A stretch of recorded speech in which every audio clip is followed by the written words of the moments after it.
Halo friends, jadi kali ini kami Ben dan Yoel akan menjelaskan mengenai persebaran Islam di Indonesia.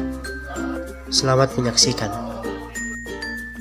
Pengaruh Islam yang masuk sejak awal abad ke-7 Masehi telah membawa banyak perubahan besar bagi kehidupan nenek moyang bangsa Indonesia di masa silam. Dalam perjalanannya hingga dapat menyebar ke seluruh antero Nusantara, terdapat jalur-jalur yang dilalui sejalan dengan peta perdagangan dan pelayaran yang dilalui oleh para pedagang Muslim dan Gujarat, Persia, dan Arab. Jalur-jalur penyebaran Islam tersebut dapat dilihat pada gambar peta di bawah ini. Islam masuk ke Aceh Utara dan Malaka. Islam memang mulai masuk di pesisir Aceh Utara, atau lebih tepatnya di wilayah kerajaan Samudra Pasai, sejak abad ke-7 Masehi.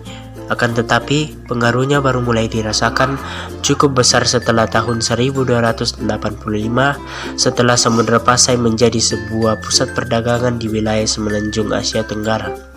Saat itu, Samudra Pasai bahkan telah menjadi sebuah kerajaan bercorak Islam yang cukup besar. Selain Samudra Pasai, pelabuhan Malaka juga telah memperoleh pengaruh Islam setelah mulai dikunjungi oleh para pedagang Muslim. Selanjutnya, ajaran Islam menyebar ke Jawa, Sumatera, dan Kalimantan Barat.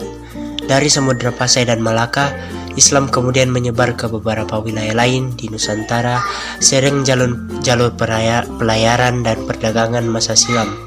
Sesuai dengan peta penyebaran Islam di Indonesia di atas, daerah-daerah seperti pesisir utara Jawa, pantai timur Sumatera, dan Kalimantan bagian barat mulai menerima pengaruh Islam sejak abad ke-14, bersamaan dengan memudarnya kekuasaan Majapahit yang berkuasa di Nusantara pada masa itu.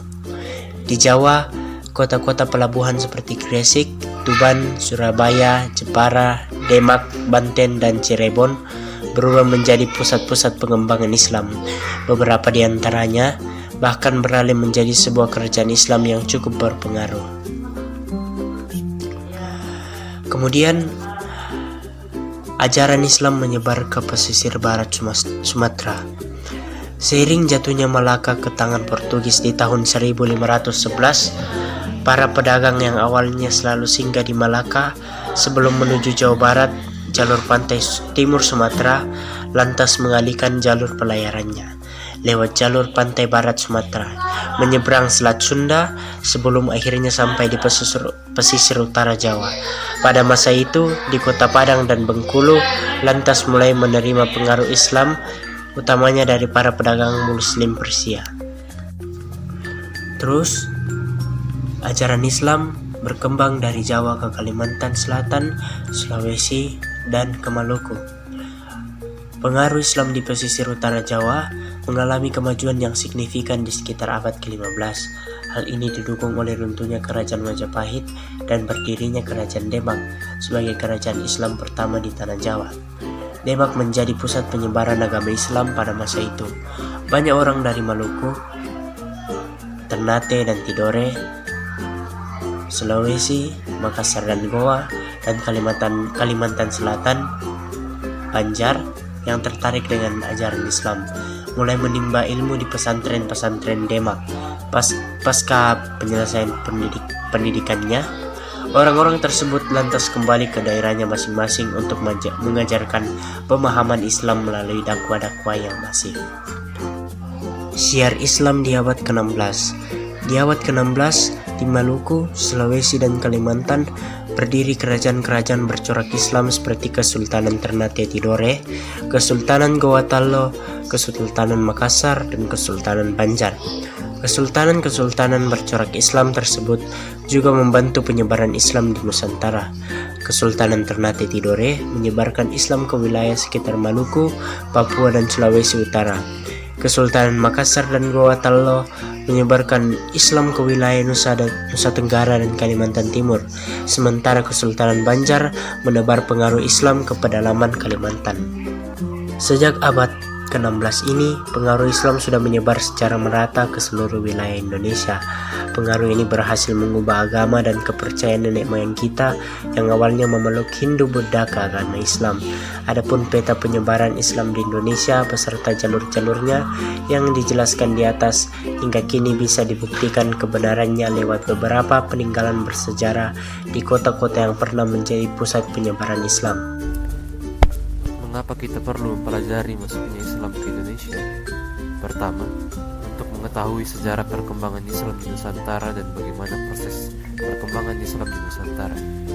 Kedua, sebagai pelajaran untuk diterapkan di masa sekarang yang akan mengetahui identitas kebudayaan dan sejarah peradaban Islam di Nusantara. Tiga, untuk menyelidiki dan mengetahui sejauh mana kemajuan yang telah dicapai oleh umat Islam sebelumnya sehingga dapat menghasilkan peradaban unik di Nusantara. Nilai-nilai karakter. Nilai-nilai karakter yang dapat diperoleh setelah belajar perkembangan kerajaan Islam di Indonesia yaitu lebih memahami kekayaan akulturasi di Indonesia dan kita bisa meniru keberanian leluhur kita dalam menyebarkan Islam. Dampak Islam masuk ke Indonesia. 1. Terjadinya akulturasi budaya Islam dengan budaya Indonesia.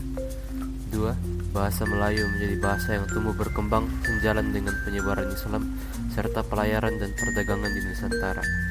Bahasa Melayu sebagai bahasa pergaulan antar suku bangsa sehingga disebut lingua franca. Bangsa Melayu tersebar ke mayoritas wilayah Nusantara seiring dengan pesatnya perdagangan pada abad ke-15. Aktivitas bangsa Melayu ke berbagai wilayah Nusantara. Ketiga, jaringan keilmuan di Nusantara. Ketika di masa jayanya, Samudra Pasai pernah menjadi pusat studi Islam di Nusantara dan menyebarkan Islam di wilayah Malaka. 4. Mayoritas penduduk Indonesia saat ini adalah orang Islam. Karena dulunya banyak yang ingin masuk agama Islam karena proses masuknya terbilang mudah. Terima kasih sudah mendengarkan kami dan menonton video ini. Jangan lupa like dan subscribe jika kalian suka dengan video ini. Sampai jumpa di video selanjutnya. Terima kasih. Tuhan Yesus memberkati.